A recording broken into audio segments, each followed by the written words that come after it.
الحمد لله والصلاة والسلام على سيدنا محمد وعلى آله وأصحابه أجمعين. الحمد لله والصلاة والسلام على سيدنا محمد وعلى آله وأصحابه أجمعين. أما بعد فأعوذ بالله من الشيطان الرجيم. بسم الله الرحمن الرحيم. من يعمل سوءا يجز به. صدق الله العظيم. اللهم صل على سيدنا محمد وعلى آل سيدنا محمد وبارك وسلم. اللهم صل على سيدنا محمد النبي الأمي وعلى آله وأصحابه وسلم. میرے معزز مسلمان بزرگوں، عزیز بھائیوں اور امت مسلمہ کے مقدس ماں اور بہنوں، ایک بات پہلے سے عرض کر دوں کہ ماشاءاللہ آپ حضرات دین سیکھنے کی طلب سے تشریف لاتے ہیں، خواتین بھی آتی ہیں. تو خواتین کا نظم یہ ہے کہ جو خواتین بچوں کے بغیر ہیں وہ تہ خانے میں تشریف لے آئیں تاکہ انہیں یکسوئی بھی نصیب ہو، اور جو خواتین بچوں کے ساتھ تشریف لاتی ہیں ان کے لیے جو دائیں طرف نئی عمارت ہے وہاں ان کا انتظام ہے، اور اس بات کے اہتمام کے ساتھ کہ بچے بھی ان کے ساتھ خاموشی کے ساتھ بات سنیں تاکہ دیگر خواتین کو تکلیف نہ ہو. جو بغیر بچوں کے ہیں وہ مسجد کے تہ خانے میں ہیں، اور جو بچوں کے ساتھ ہیں یا کسی عذر کی وجہ سے مسجد میں نہیں آ سکتی وہ بھی وہاں جا سکتی. وہ جو نئی عمارت ہے اور اس کا جو پہلا حصہ ہے وہاں ان کا انتظام ہے، لیکن اس امید کے ساتھ کہ ان کے بچے بھی ان کے ساتھ خاموشی کے ساتھ وہاں بیٹھے ہوں تاکہ دوسروں کو تکلیف نہ ہو.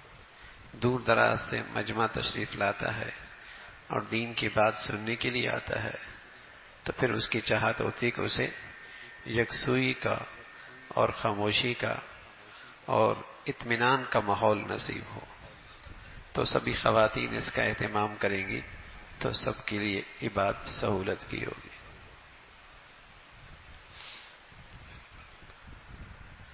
ہم نے قرآن کی ایک آیت پڑھی ہے اور قرآن کے اور بھی بہت ساری آیات ہیں اور اللہ کے نبی صلی اللہ علیہ وسلم کے ارشادات ہیں. وہ عام طور پہ جو غلط فہمی ہے، دو غلط فہمی ہیں، ان کا ازالہ ہے ان آیات میں، اور ان دونوں غلط فہمیوں کا نتیجہ یہ ہے کہ آج عبادات میں ذوق شوق نہیں، اور عبادات میں سستی بہت ہے، معاملات میں صفائی اور دیانت نہیں ہے، اخلاق سنوارنے کا اہتمام ختم ہو گیا، معاشرت میں راحت نہ رہی، معاشرت تکلیف کا باعث بن گئی. یہ سستی، یہ کاہلی، یہ گناہ اور ان گناہوں پر اصرار اور یہ بددیانتی پر مبنے والے یہ معاملات معاشرت کا خراب سے خراب تر ہوتے چلے جانا، اس کی وجہ دو غلط فہمیاں ہیں. ایک غلط فہمی تو یہ ہے کہ عام ذہن یہ ہے اور عام تصور یہ ہے کہ نیکی کا بدلہ اور اس کی جزا اور برائی کی جزا، برائی کی سزا، اس کا تعلق آخرت سے ہے، دنیا سے نہیں ہے.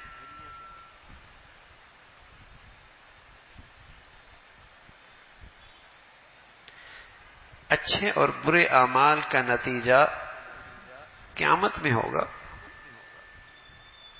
میری آج اور کل کی زندگی سے اس کا کوئی تعلق نہیں. اس غلط تصور کا نتیجہ یہ ہے کہ عبادات میں سستی. دفتر جانے میں سستی نہیں ہے، بچوں کو اسکول بھیجنے میں سستی نہیں ہوتی. بچہ سستی بھی کرے تو ماں باپ پہلے سے تیار ہو جاتے ہیں. کیوں؟ پتہ ہے کہ اس کا نفع اور نقصان دنیا میں آئے گا.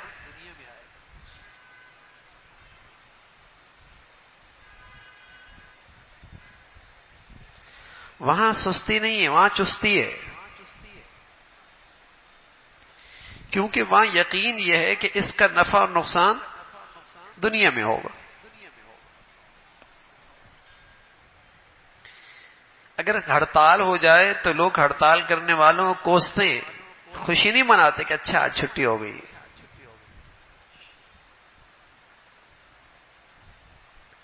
ہاں بچے خوشیاں مناتے ہیں کہ آج اسکول نہیں جانا پڑے گا. کیوں؟ انہیں اب تک یہ پتہ نہیں انہیں کہ اس کا نفع نقصان دنیا میں ہوگا. ماں باپ کو پتہ ہے، وہ پریشان ہو جاتے ہیں. وہ پریشان ہو جاتے. جنہیں پتہ نہیں ہے انہیں فکر بھی نہیں ہے.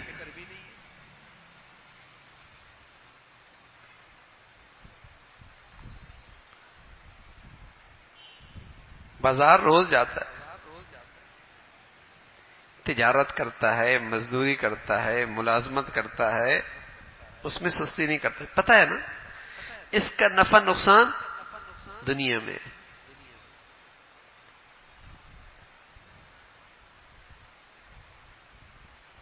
نیکی کے اعمال یا برائی کے اعمال، ان کا نفع نقصان دنیا میں ہے، اس کا تصور نہیں، اس پہ یقین بھی نہیں. اور یہ غلط تصور بن بیٹھا ہے کہ اچھے اور برے اعمال کا نتیجہ تو مرنے کے بعد ہوگا.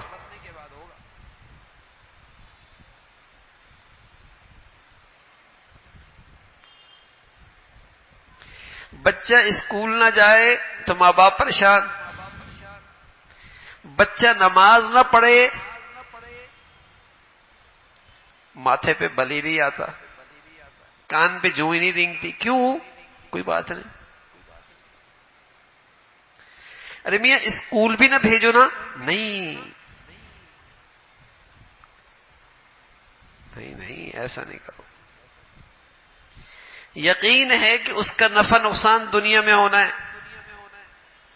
نماز پڑھ لی یا چھوڑ لی کیا ہونا ہے، اس کا نفع تو مرنے کے بعد ہوگا نا، نقصان بھی مرنے کے بعد. اس غلط تصور کا اور اس نادانی کا نتیجہ یہ ہے کہ آج اعمال میں سستی ہے، عبادات میں کوتاہی ہے، اخلاق میں بربادی ہے، معاشرت میں ایذاء ہے، معاملات میں ناانصافی اور ظلم ہے.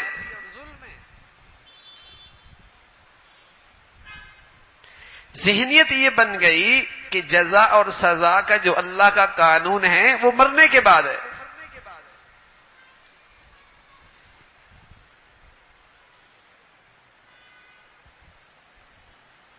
اس لیے گناہوں پہ اصرار کرتا ہے. زہر نہیں کھاتا. کیوں نہیں کھاتا بھائی؟ اس کا نقصان دنیا میں نظر آتا کہ لوگ مر جاتے ہیں. اور اگر غلطی سے بیٹا کھا لے چین نہیں آتا جب تک کہ ڈاکٹر کے پاس نہ لے جائے، اس کے اثرات نہ ختم کر لے. کیونکہ یقین ہے، مشاہدہ ہے کہ اس کا نقصان اس دنیا میں ہوتا ہے، جان چلی جاتی ہے. لیکن گناہ کا یہ ری ایکشن دنیا میں ہوتا ہے، اس کے بارے میں تو ہم نے ذہن یہ بنا لیا کہ وہ تو مرنے کے بعد ہوگا. اس لیے حرام بھی کھا لیتا ہے. زہر نہیں کھاتا، حرام کھا لیتا ہے.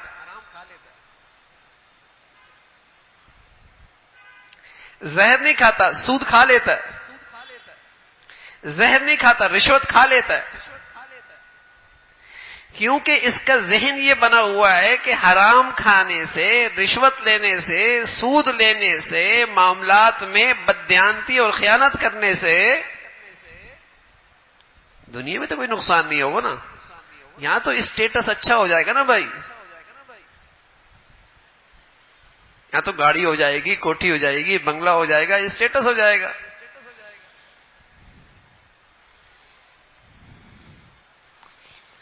زہر نہیں کھاتا اس لیے کہ ایمان ہے، مشاہدہ ہے کہ دنیا میں اس کا نقصان ہوگا۔ سود کھا لیتا ہے، یتیم کا مال کھا لیتا ہے، بیٹیوں کا مال کھا لیتا ہے، بہنوں کا مال کھا لیتا ہے،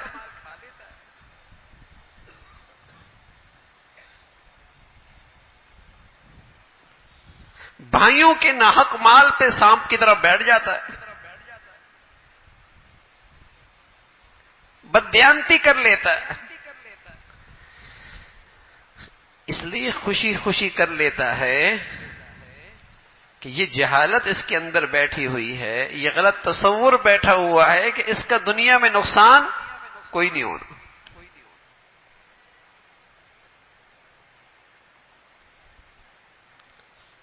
اس لیے گناہوں پہ اصرار ہوتا ہے،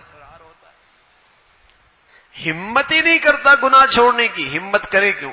ہمت کرانے کی جو چیز ہوتی ہے وہ تو نقصان اور نفع، آج وہ تو ہے نہیں۔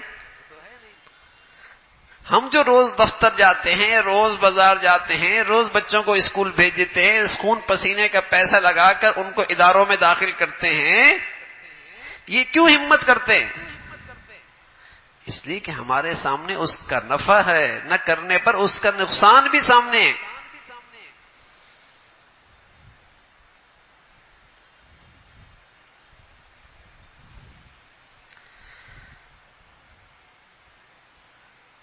لیکن نیکی اور بدی کے اعمال پر جزا اور سزا کا جو خدا کا قانون ہے، اس کے بارے میں ہماری گمراہی یہ ہے، ہماری غلط فہمی یہ ہے کہ وہ قانون جزا اور سزا کا مرنے کے بعد ہے، یہاں کچھ نہیں ہونا۔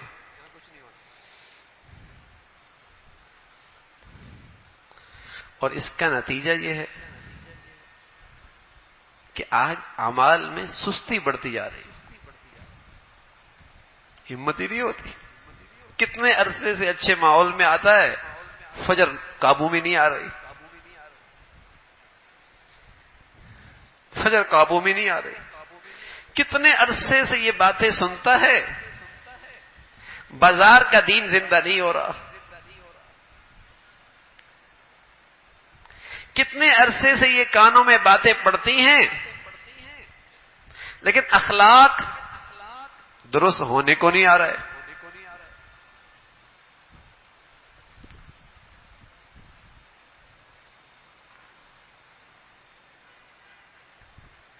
یہ تو تب آتی ہیں بھائی کہ جب یہ ذہنیت ہو جائے، یہ یقین آ جائے کہ اللہ تعالیٰ کا جو قانون ہے جزا کا اور سزا کا،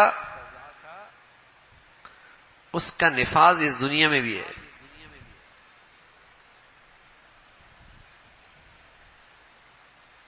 دنیا میں بھی ہے۔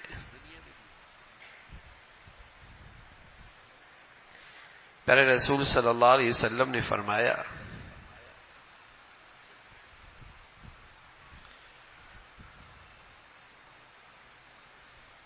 حسنوا اموالکم بالزکاۃ، کوئی زکوٰۃ اچھے طریقے سے دے دے، اس دنیا میں اسے نفع ملے گا۔ کیا؟ اس کا مال ضائع ہونے سے محفوظ ہو جائے گا۔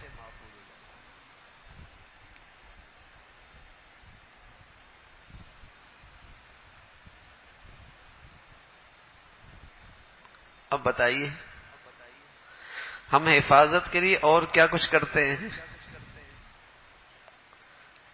اور پھر یہ نہیں فرمایا کہ صرف مال محفوظ ہوتا ہے، فرمایا مال بڑھ بھی جاتا ہے۔ صرف محفوظ نہیں ہوتا، بڑھ بھی جاتا ہے۔ اب مال محفوظ بھی ہو رہا ہے، بڑھ بھی جا رہا ہے، بتائیے پھر بھی کوئی زکوٰۃ میں کوتاہی کر سکتا ہے؟ خوشی خوشی دے گا.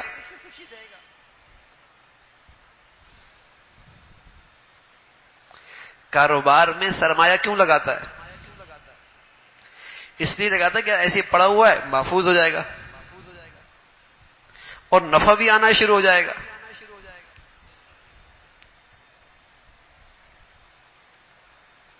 ایسے پڑا ہوا ہے ضائع ہو جائے گا، محفوظ بھی ہو جائے گا، نفع بھی آنا شروع ہو جائے گا، اور کاروبار بڑا شاندار ہے. یہ تو کتنی اطمینان ہوتا ہے، کتنا اطمینان ہوتا ہے. اور کوئی ایسی رہنمائی کر دے تو اتنا اس کا کتنا احسان مند ہو جاتا ہے.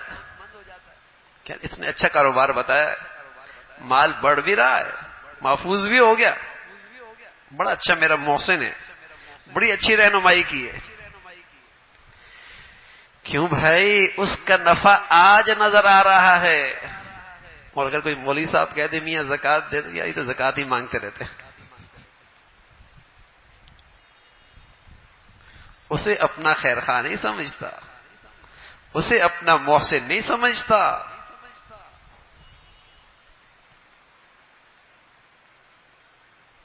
لیکن بڑا محسن ہے، وہ تو اللہ کی بات بتا رہا کہ یہاں سرمایہ کاری کرو گے مال بھی محفوظ ہو جائے گا، مال بڑھ بھی جائے گا. دنیا میں تو لوگوں کے تجربے ہیں، غلط بھی ہو سکتے ہیں، لوگوں کا علم ہے، غلط بھی ہو سکتا ہے، لوگوں کا مشاہدہ ہے، غلط بھی ہو سکتا ہے. اللہ کا علم تو سچا ہے، اللہ کا کہا تو سچا ہے.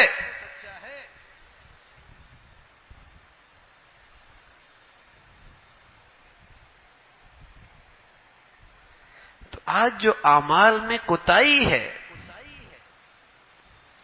اور عبادات میں سستی ہے اور معاملات میں خیانت ہے اور اخلاق کی خرابی ہے، اس کی وجہ یہ ہے کہ اس کے رد عمل کا اس دنیا میں ہونے کا یقین نہیں کہ اس کا رد عمل میری زندگی میں آئے گا.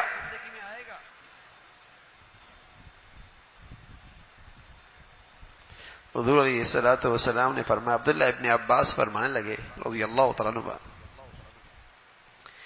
آپ علیہ الصلوۃ والسلام نے فرمایا کہ اگر تم یہ 5 چیزیں کرو گے تو پھر 5 چیزوں کی شکل میں اس کا نتیجہ بھی دیکھو گے اس دنیا میں. اگر تمہارے اعمال ایسے ہوں گے تو پھر اس کا نتیجہ ایسا ہوگا. اللہ کے نبی نے بتایا، فرمایا جب تم دھوکہ دو گے نا اور بددیانتی کرو گے تو تمہارے دلوں میں ہر وقت خوف رہنے لگے گا، تمہارے دلوں میں ہر وقت خوف رہنے لگے گا. ما ظہر الغلول فی قوم الا القى اللہ فیہم الرعب. جب تم میں غلول، دھوکہ، بددیانتی آ جائے گی تو تمہارے دل میں ہر وقت خوف رہنے لگے گا. پتہ نہیں کیا ہوگا، پتہ نہیں کل بازار کھلے گا ہی نہیں کھلے گا، پتہ نہیں کہیں ڈالر اوپر چلا جائے گا نیچے آ جائے گا.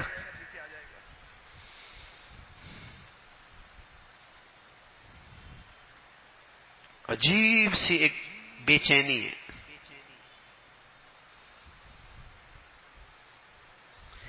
فرمایا یہ کرو گے تو اس دنیا میں یہ رد عمل آئے گا.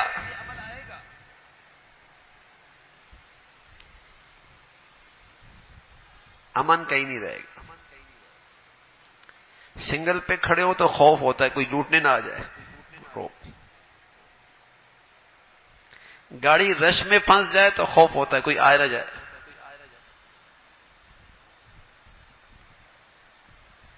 امن نہیں رہے گا، امن نہیں رہے گا. ہمارے سچی نبی نے بتایا کہ یہ اس بدعملی کا نتیجہ معاشرے پہ آئے گا.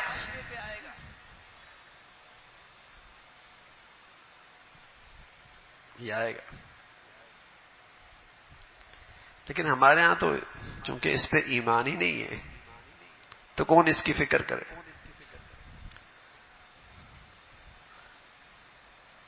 یہ دھوکہ چاہے سرکاری ادارے ہیں چاہے نجی ادارے ہیں، ہر جگہ یہ خیانت موجود ہے. غریب ہے یا امیر، یہ خیانت ہر جگہ سرایت کی ہوئی ہے. اور اس خیانت کی ایک بڑی وجہ کہ جب ہم کسی کو کوئی عہدہ دے رہے ہوتے ہیں، منصب دے رہے ہوتے ہیں، تو کیا دیکھتے ہیں؟ ڈگری دیکھتے ہیں، پڑھائی دیکھتے ہیں، ڈگری دیکھتے ہیں، پڑھائی دیکھتے ہیں، اور یہ دیکھتے ہیں سفارش کس کی بڑھیا ہے. یہ دیکھنے کی زحمت ہی نہیں کرتے کہ اس میں امانت اور دیانت بھی ہے یا نہیں.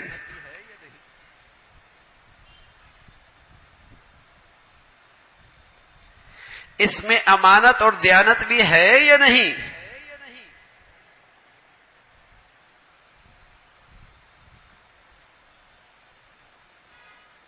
ڈگری دیکھ لی، پڑھائی دیکھ لی، سفارش دیکھ لی، رشوت دیکھ لی، دیانت کوئی نہیں دیکھتا، امانت کوئی نہیں دیکھتا.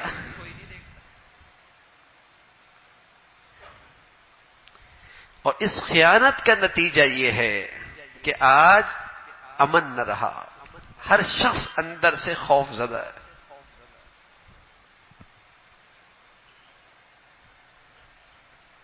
فرمایا یہ کرو گے تو اس دنیا میں یہ رد عمل آئے گا. دوسری بات فرمائی، ما ظہر الزنا فی قوم، جب کسی قوم میں زنا کی کثرت ہوگی تو اس قوم میں اموات کی کثرت ہوگی. طرح طرح کی بیماریاں، اچانک موت.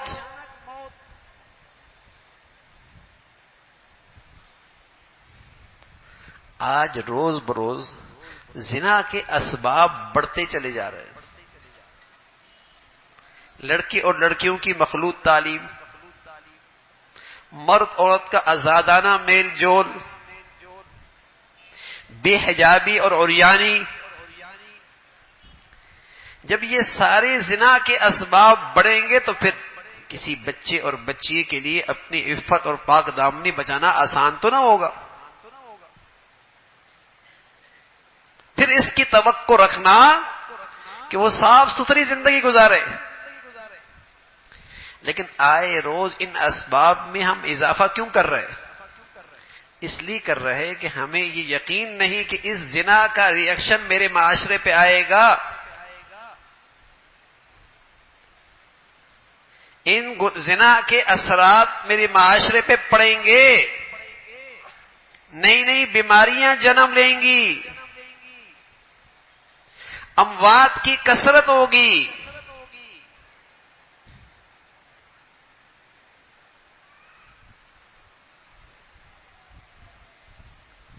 بڑھتے چلے جا رہے. اسپتال میں آپ جائیں گے، صفائی بہت ہوگی، صاف، کیونکہ ان کے پاس ایک علم ہے اور وہ صحیح علم ہے کہ جہاں گندگی ہوتی ہے وہاں جراثیم ہوتے. یہ علم ان کے پاس ہے کہ جہاں گندگی ہوتی ہے وہاں جراثیم ہوتے. لیکن اس لیے وہ گندگی صاف کرتے تاکہ بیماری کے جراثیم نہ ہو. لیکن ان بیچاروں کے پاس یہ علم نہیں ہے کہ جہاں بے حیائی ہوتی ہے وہاں بھی بیماریوں کے جراثیم ہوتے ہیں.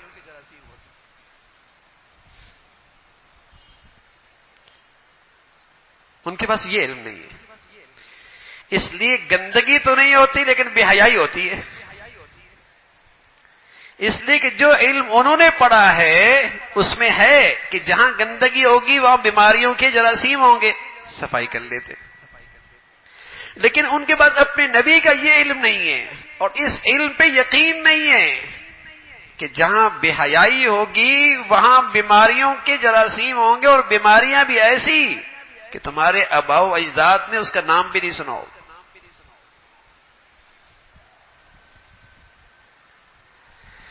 تو گندگی سے تو اپنے دفتر صاف کر لیتے ہیں لیکن بے حیائی سے اپنے تعلیمی ادارے بھی صاف نہیں رکھتے، شفا خانے بھی صاف نہیں رکھتے.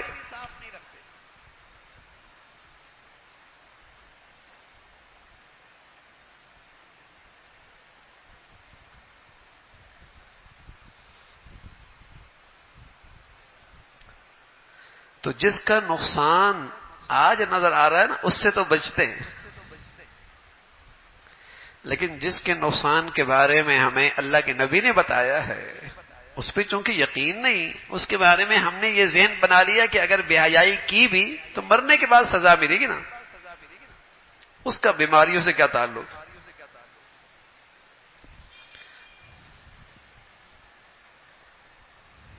اس کا بیماریوں سے کیا تعلق؟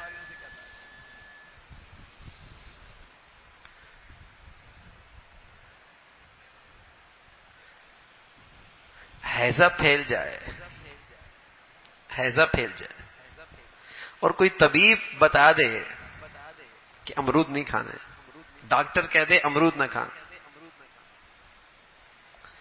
تو کوئی بیچنے بھی آئے گا نا، کیا کہیں گے؟ کیوں لوگوں کی جان لیتے ہو بھائی؟ کیوں لوگوں کی جان کے دشمن بنی ہوئی ہو؟ ہیضہ پھیلا ہوا ہے، ڈاکٹروں نے کہہ دیا ہے امرود نہیں کھانے، کیوں دوسروں کی جان لیتے ہو؟ یہی کہیں گے نا۔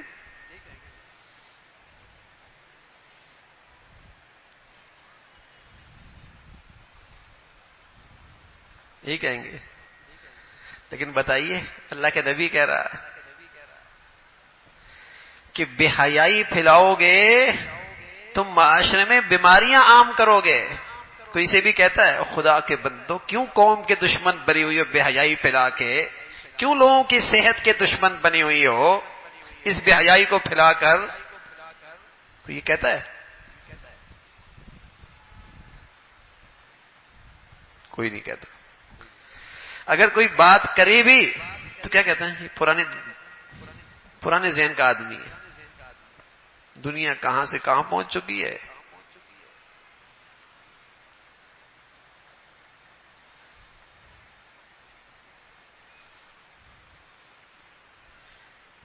حیضے کے زمانے میں کوئی امرود کھلائے تو دشمن کہو کہ یہ زندگی کا دشمن ہے،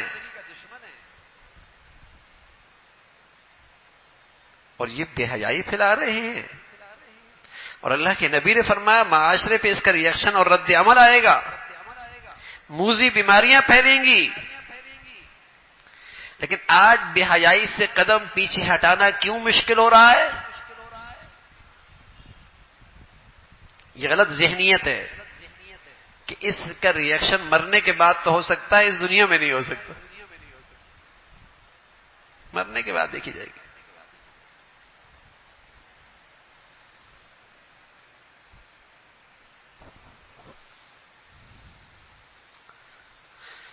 لا تأکل یتاما، لا تأکلوا اموال الیتاما، یتیموں کا مال نہ کھاؤ۔ اور فرمایا یتیم کا مال کھانا ایسا ہے، قرآن میں ہے جیسے پیٹ میں آگ ڈالنا ہے۔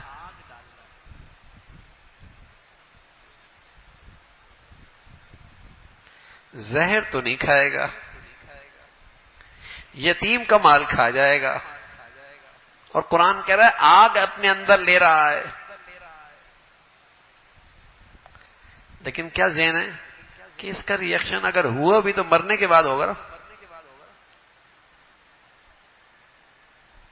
آج تھوڑی ہوگا۔ کھاؤ میاں کھاؤ، جس کا مال ہے کھاؤ، جس کا بھی مال ہے۔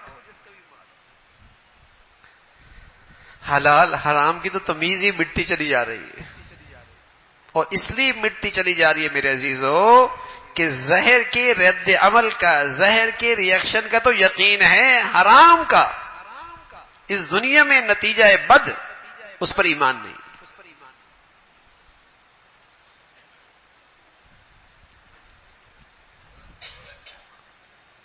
ایک تو یہ غلط فہمی ہے، میں عرض کر رہا ہوں اللہ کے ارشادات، نبی کی احادیث اس پر بھری پڑی ہے، جس میں اس بات کی نصیحت ہے، اس بات کی تلقین ہے کہ اللہ کا قانون جزا اور سزا کا جہاں آخرت میں ہوگا، اس دنیا میں بھی اس کے اثرات آئیں گے۔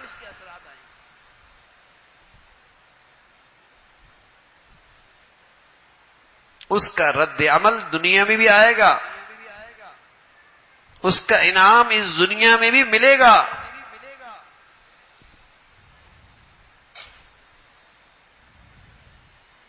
ملے گا اس دنیا میں۔ حضور علیہ الصلوۃ والسلام فرمایا کرتے تھے کوئی آدمی اپنا رزق کشادہ کرنا چاہے اس دنیا میں، رزق کشادہ کرنا چاہے تو فرمایا وہ کیا کیا کرے؟ اپنے والدین کے ساتھ، اپنے رشتہ داروں کے ساتھ، اپنے اقربا کے ساتھ حسن سلوک سے پیش آئے گا تو اس کا رزق بھی بڑھ جائے گا، اس کی عمر کے اندر بھی برکت آ جائے گی۔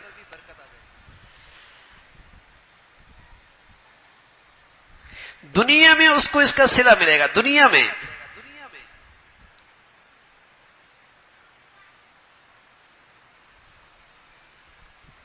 والدین کا اس نے سلوک کرے گا، رشتہ داروں کے ساتھ احسان کرے گا، اقربا اور قریبی رشتوں کے ساتھ اچھائی کرے گا، اس دنیا میں فرمایا اس کا رزق کشادہ ہو جائے گا۔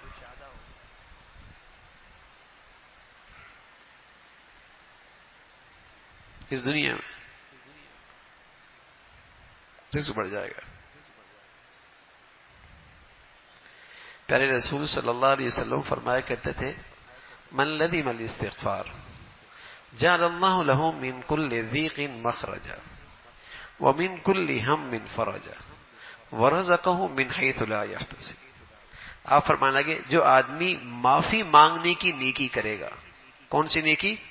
معافی مانگنے کی، اور یہ معافی مانگنے کی نیکی بار بار کرے گا اور دل سے کرے گا اور کثرت سے کرے گا، یہ معافی مانگنے کی جو نیکی کرے گا نا، بار بار کرے گا اور دل سے کرے گا اور کثرت سے کرے گا، اس دنیا میں اس کا انعام پائے گا، اس کی جزا ملے گی، اس دنیا میں ملے گی۔ دنیا میں یا رسول اللہ کیا جزا ملے گی؟ فرمایا جعل اللہ له من كل ضيق مخرجا، اللہ تعالیٰ اس کے لیے ہر تنگی سے راستہ نکال دیں گے۔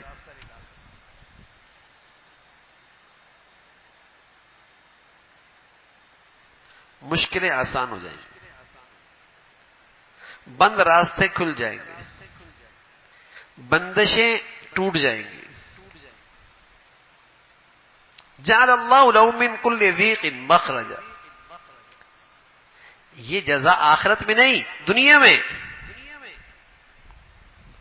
وَمِن كُلِّ هَمٍّ فَرَجًا، اللہ تعالیٰ اسے ہر غم سے نجات نصیب فرما دیں گے۔ سبحان اللہ، صحت کا غم، بیٹیوں کا غم، اولاد کا غم، معاش کا غم اور غم ہی غم، یہ ہمیشہ دکھی رہتی ہے، سوچتی رہتی ہے اور نفسیاتی ہو گئی ہے، دماغ ہی خوش ہو گیا ہے، نیندیں اڑ گئی ہیں، غم اتنے لگے ہوئے ہیں۔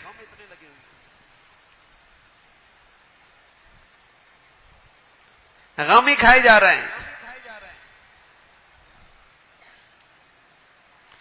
اللہ کے نبی بتا رہے ہیں جو معافی مانگنے کی نیکی دل سے کرے گا، بار بار کرے گا، کثرت سے کرے گا، انعام ملے گا، دلوں کا غم ختم ہو جائے گا، دلوں کا غم ختم ہو جائے گا۔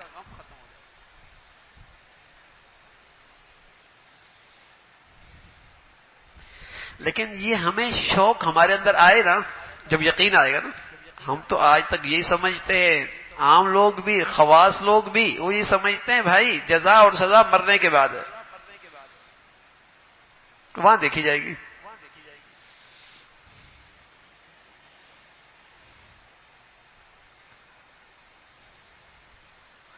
یہاں جو زندگی بنے گی نا وہ تو دکان سے بنے گی، کاروبار سے بنے گی، ڈگریوں سے بنے گی بھائی، فیکٹری اور کارخانوں سے بنے گی، مال سے بنے گی۔ اس میں سستی نہ دکھانا، اس میں کوئی نہیں سستی دکھاتا۔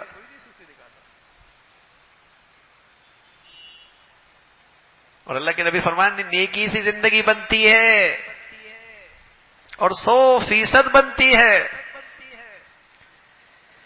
تیسری چیز وَرَزَقَهُ مِنْ حَيْثُ لَا يَحْتَسِبُ، سبحان اللہ، فرمایا جو معافی مانگنے کی نیکی دل سے کرے گا، کثرت سے کرے گا،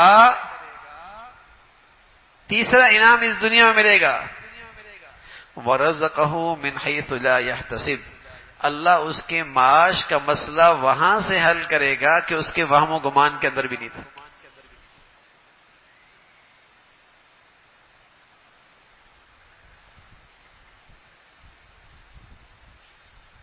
اس کے معاش کا مسئلہ وہاں سے حل ہوگا، اس کے وہم و گمان کے اندر بھی نہیں۔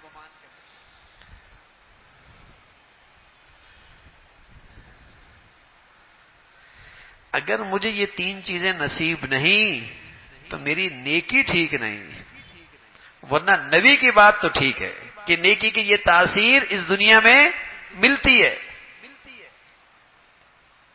میری نیکی میں ملاوٹ ہو سکتی ہے، میری نیکی میں کھوٹ ہو سکتا ہے، میری نیکی ناقص ہو سکتی ہے، لیکن اللہ کے نبی نے جو نیکی کے ثمرات بتائے وہ تو یقینی ہے۔ میں اپنی نیکی اچھی کروں، میں اپنی نیکی اچھی کروں۔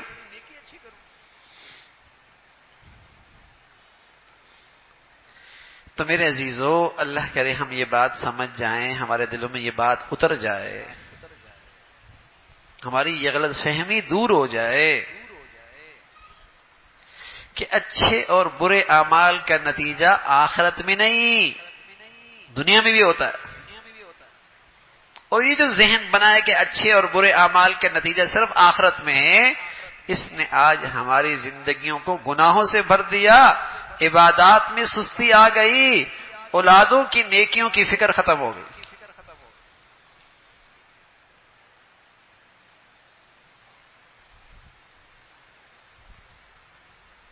تعلیم سے زندگی بنتی ہے، نیکی کی تربیت سے بھی بچوں کی زندگی بنتی ہے؟ نہیں بنتی۔ اگر بنتی ہوتی تو میں فکر ہوتی نا بھائی۔ ہاں تعلیم کی فکر ہے اس لیے کہ اسے زندگی بنے گی، نیک تربیت سے بھی اس کی زندگی بنے گی۔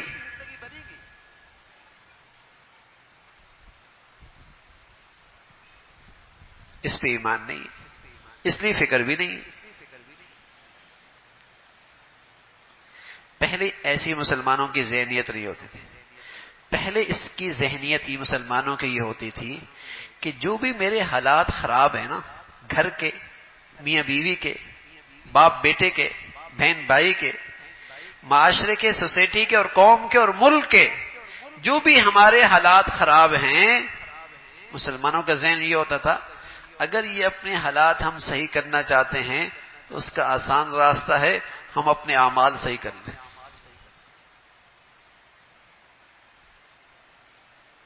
تو مسلمان اپنے اعمال کے اصلاح کی اہتمام کیا کرتے، فکر کیا کرتے تھے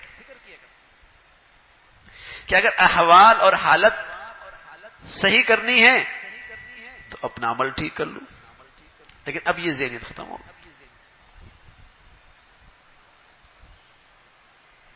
یہ سبق کہیں ملتا ہی نہیں۔ پہلے تو بچپن میں مسلمانوں کو یہ سبق ملتا تھا نا، بیٹے ایسا کرو گے تو تمہارے ساتھ ایسا ہوگا۔ گھر کی درسگاہ میں بھی ملتا تھا، تعلیمی اداروں کے سامنے یہی سبق ملتا تھا کہ بیٹے ایسا کرو گے تو ایسا کرو ہوگا۔ ذہنیت ہوتی تھی، اور جہاں کچھ غلط ہوتا تھا تو فوراً ذہن جاتا تھا اس لیے کہ میرا عمل غلط ہے، میں نے آج یہ غلطی کی ہے، اللہ نے تھپڑ مارا ہے، اللہ نے سزا دی ہے، فوراً اپنے اعمال کی اصلاح کر لیا کرتا تھا، فوراً اپنے اعمال کی اصلاح کر لیا کرتا تھا۔ ایک تو یہ غلط ذہنیت ہے، اللہ رب العزت ہمیں صحیح تصور نصیب فرما دے جزا اور سزا کا، کہ اس کا رد عمل دنیا میں بھی ہوتا ہے، اس کی جزا اعمال کی دنیا میں بھی ملتی ہے، اس کا اللہ ہمیں یقین نصیب فرما دے۔ دوسری جو غلط فہمی ہے، دوسری غلط فہمی یہ ہے کہ ہمارا عقیدہ تو ہے کہ مرنے کے بعد جزا اور سزا ہوگی، عقیدہ تو ہے، لیکن دنیا پرستی ایسی چھائی ہوئی ہے، خواہشات کی ایسی زندگی ہے کہ وہ عقیدہ، وہ عقیدہ انتہائی کمزور ہے، انتہائی مزمحل ہے. اور مسلمان آج ایسی زندگی گزار رہا جیسے مرنے کی زندگی کا معاملہ میری آج کی زندگی سے کوئی نہیں ہے.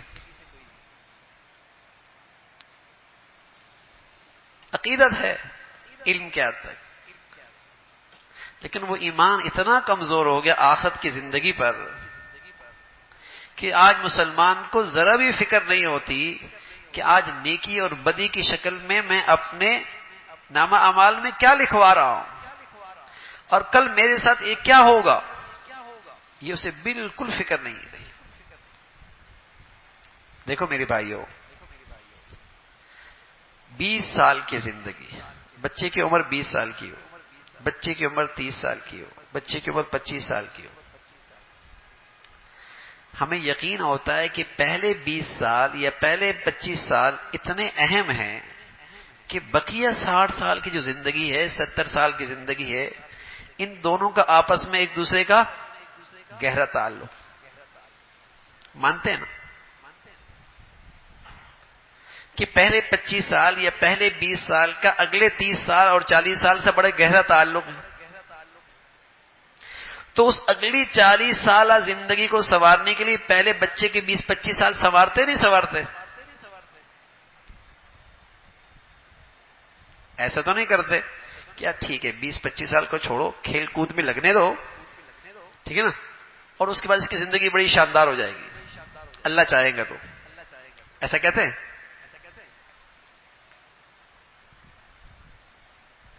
اس کو اسکول نہیں بھیجنا، اس کو تعلیمی ادارے میں نہیں بھیجنا، اس کی کوئی پرواہ نہیں کرنی، جیسے ہی یہ چاہے کرنے دو 20-25 سال تک، اور اس کے بعد اس کی اگلی زندگی بہت اچھی ہو جائے گی. کوئی کرتا ہے ایسا؟ کیوں بھائی؟ اس لیے کہ یقین ہے کہ اس 20-25 سال پر اگلی زندگی موقوف ہے.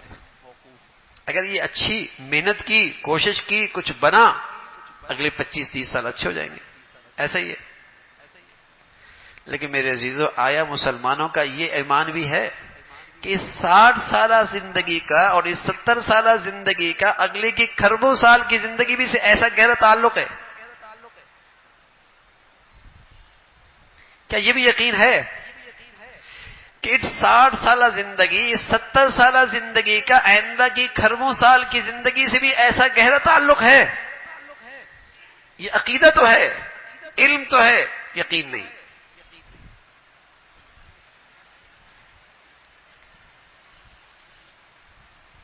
یہ یقین نہیں.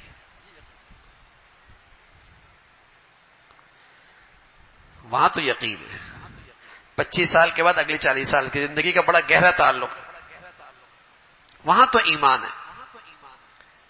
لیکن 60 سالہ 70 سالہ زندگی کا اگلی زندگی سے ایسا ہی گہرا تعلق ہے کہ جیسا کرو گے ویسا نتیجہ آئے گا. نہیں، وہاں کیا کہتے ہیں؟ وہاں کہتے ہیں اللہ بڑا غفور رحیم ہے، اللہ تعالیٰ معاف فرما دیں گے. یہاں جیسی بھی زندگی گزارو اللہ بڑا رحیم ہے. رسول اللہ صلی اللہ علیہ وسلم فرمایا کہ یہ احمق ہے، احمق، یہ احمق آدمی ہے. الکیس من دان نفس وعمل لما بعد الموت. عقل مند تو وہ ہے جو آج ایسی زندگی گزارتا ہے تاکہ کل کی زندگی اچھی ہو جائے. والعاجز من اتبع نفسه وهواها وتمنى على الله. یہ احمق آدمی ہے جو زندگی تو اپنی من پسند کی گزارتا ہے، خواہشات کی گزارتا ہے، نفس کی مانتا ہے، اور پھر کہتا ہے اللہ بڑا مہربان ہے، پھر امیدیں اللہ پہ دھر لیتا ہے. فرمایا یہ احمق آدمی ہے. جب اللہ نے ایک قانون بتا دیا فَمَن يَعْمَلْ مِثْقَالَ ذَرَّةٍ خَيْرًا يَرَهُ، جو ایک ذرے کے برابر بھی نیکی کرے گا اس کا بدلہ ملے گا. وَمَن يَعْمَلْ مِثْقَالَ ذَرَّةٍ شَرًّا يَرَهُ، جو ایک ذرے کے برابر بھی برائی کرے گا اس کا ریئیکشن آئے گا.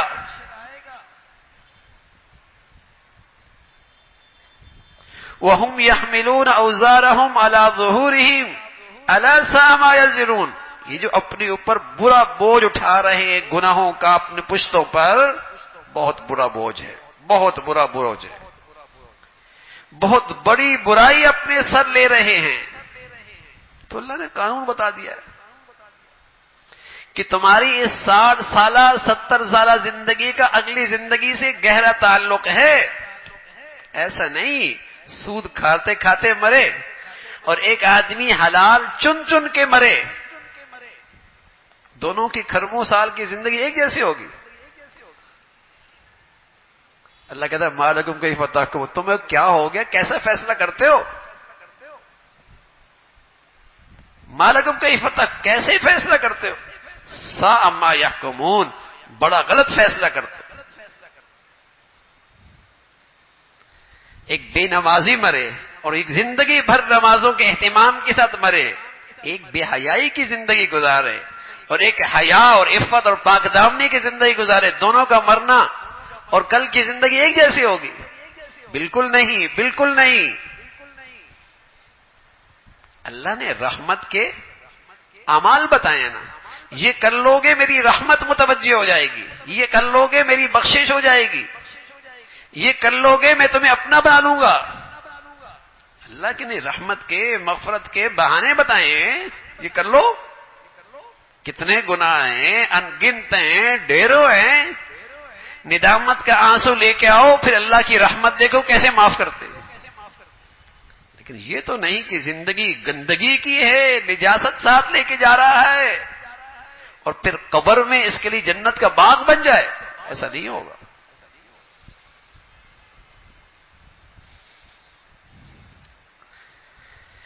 تو یہ بہت غلط فہمیاں ہیں دونوں میرے عزیزوں۔ ایک تو ہم یہ سمجھ بیٹھے کہ قانون جزا اور سزا کا اس دنیا میں کوئی نہیں ہے، سب اچھے اور برے اعمال کا نتیجہ مرنے کے بعد ہو۔ اور دوسری غلط فہمی یہ ہے کہ اس آخرت کی زندگی پہ یقین ایمان اتنا کمزور ہو گیا کہ سمجھتے ہیں اس کا اس زندگی سے کوئی ربط ہی نہیں۔ 40 سال کی زندگی پہلے 25 سال سے ربط ہے، اور ربط ہے تو کیا لگاتا ہے توانائیاں، اور اپنے بچوں پہ خون پسینے کی دولت لگا دیتا ہے۔ کبھی اس کو انگلینڈ بھیجتا ہے، کبھی اس کو یورپ بھیجتا ہے، کبھی اسے آسٹریلیا بھیجتا ہے، اپنے سے جدا بھی کرتا ہے، وہ بھی جدائی برداشت کرتے ہیں، پیسہ بھی لگاتے ہیں، اور کتنے بد نصیب ہیں بس اوقات ایمان بھی دے دیتے ہیں۔ لیکن ایک بھوت سوار ہے نا کہ 40-50 سال کا کیریئر بن جائے گا، جوان بچیاں بھی بھیج دیتے ہیں۔ بھوت سوار ہے کہ اس 25 سالہ 30 سالہ محنت کی وجہ سے 40 سال کا کیریئر بن جائے گا۔ ان کا آپس میں بڑا گہرا ربط ہے۔ یہ ایمان نہ رہا کہ 60 70 سالہ زندگی کا کھربوں سال کی زندگی سے بڑا گہرا ربط ہے۔ جو آج بوگے، جو آج محنت کرو گے، جیسے آج زندگی گزارو گے، کل اس کا نتیجہ تمہارے سامنے آئے گا۔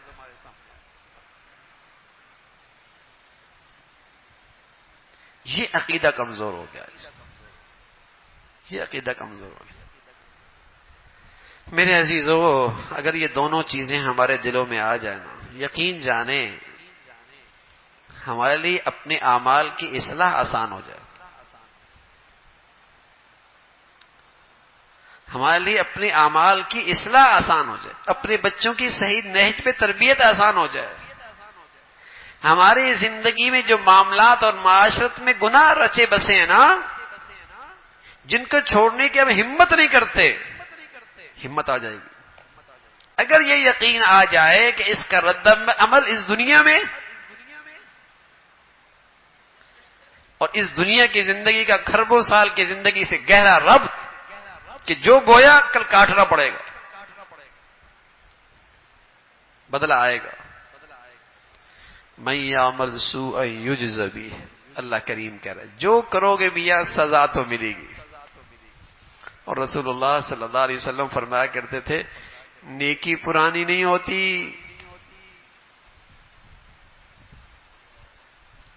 اور گناہ بھلایا نہیں جاتا، اور جس ذات نے بدلہ دینا ہے اسے نیند نہیں آتی۔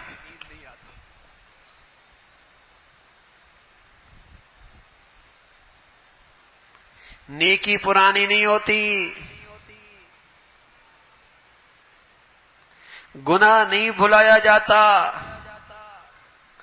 جس نے جزا اور سزا کا فیصلہ کرنا ہے اسے نیند نہیں آتی۔ اب تمہارا معاملہ ہے، جیسا کرو گے ویسا پاؤ گے۔ اب تمہاری مرضی ہے کیا کرتے ہو۔ نیکی نہیں پرانی ہوتی، اس کا میٹھا پھل دنیا میں بھی ملتا ہے، اس کا انعام آخرت میں بھی ملتا ہے۔ گناہ نہیں بھلایا جاتا، اس کا ریئیکشن آج بھی آتا ہے، اس کا عذاب کل بھی ہے۔ جس ذات نے دینا ہے نا، وہ ذات تمہارے ہر کسی کیے پر کسی سے غافل نہیں ہے۔ اب معاملہ تمہارے سپرد ہے، کیسی زندگی گزارنا چاہتے ہو۔ یہ تو اللہ کا قانون ہے، اللہ کے رسول کی بتائی ہوئی بات ہے، ایسا ہی ہونا بھائی۔ تو اللہ رب العزت بھائی ہمیں دین کی صحیح سمجھ نصیب فرما دے، دین کی صحیح سمجھ نصیب فرما دے، اور اللہ اور اللہ کے رسول کی باتوں پہ اللہ ہمیں یقین نصیب فرما دے، اعتماد نصیب فرمائے۔ وآخر دعوانا الحمدللہ رب العالمین۔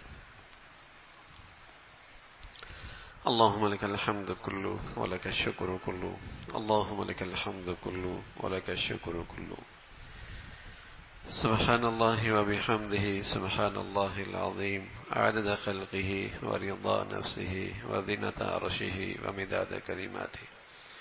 اللهم لا نحصي ثناء عليك أنت كما أثنيت على نفسك. اللهم أعنا على ذكرك وشكرك وحسن عبادتك.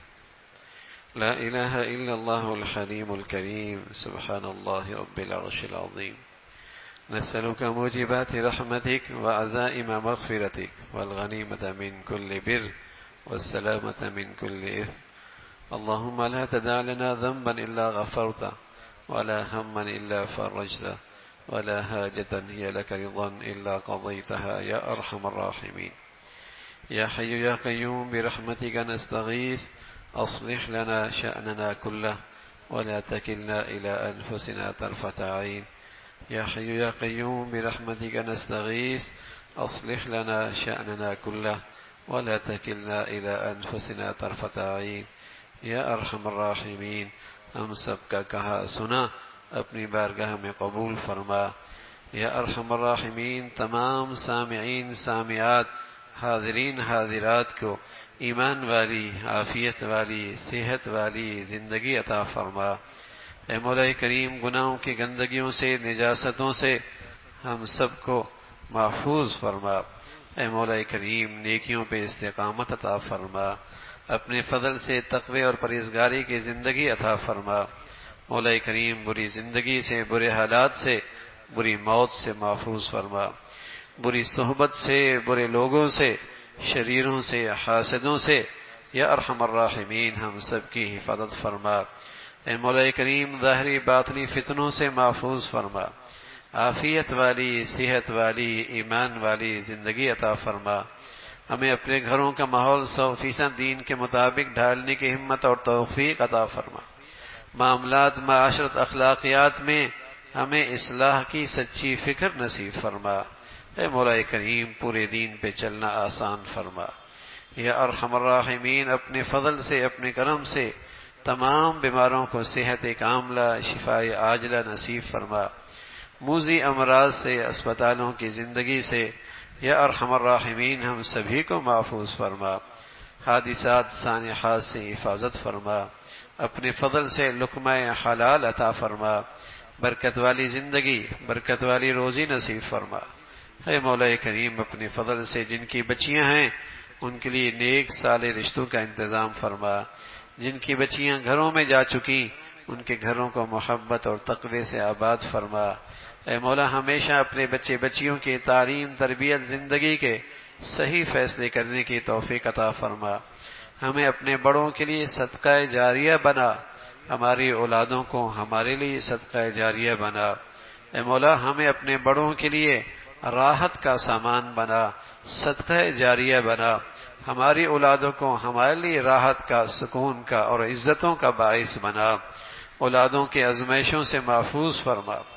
یا ارحم الراحمین، اپنے فضل سے ساری امت مسلمہ کے حال پہ رحم فرما، مسلمانوں میں ایمانی اسلامی اخوت کو زندہ فرما، رنگ نسل وطن علاقے فرقے وطنیت کے جتنے بت ہیں اے مولا مسلمانوں کو ان فتنوں سے محفوظ فرما، اسلامی برادری کو عام فرما، اسلامی اہمیت کو زندہ فرما۔